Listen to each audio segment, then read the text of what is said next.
আজকের দরবার শুরু করা যাক। রাজমাতা ও শুয়োর বলেছে।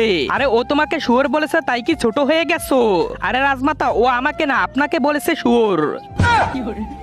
ঝুলিয়ে দাও ওকে ফাঁসিতে। রাজমাতা আমাকে ক্ষমা করে দেন। রাজমাতা রাজমাতা বাহুবলী কোথায়? হুম হুম বাহুবলী তাড়াতাড়ি চলো অনেক মজা লাগতেছে। বাহুবলী বাহুবলী আর ভাল্লাল দেব, তোমাদের দুজনের মধ্যে কেউ যদি ওর মাথার আপেলটা নিশানা করে মারতে পারো তাহলে সেই হবে এই রাজ্যের রাজা। ভাল্লাল দেব লাগাও নিশানা।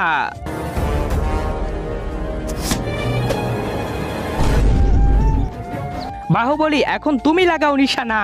তার আগে তুমি যদি ইন্ডিয়ান হও তাহলে লাইক করো, আর যদি বাংলাদেশি হও তাহলে লাইক সাবস্ক্রাইব দুইটাই করো, আর কমেন্টে তুমি যে দেশে সে দেশের পতাকাটা দিয়ে যাও।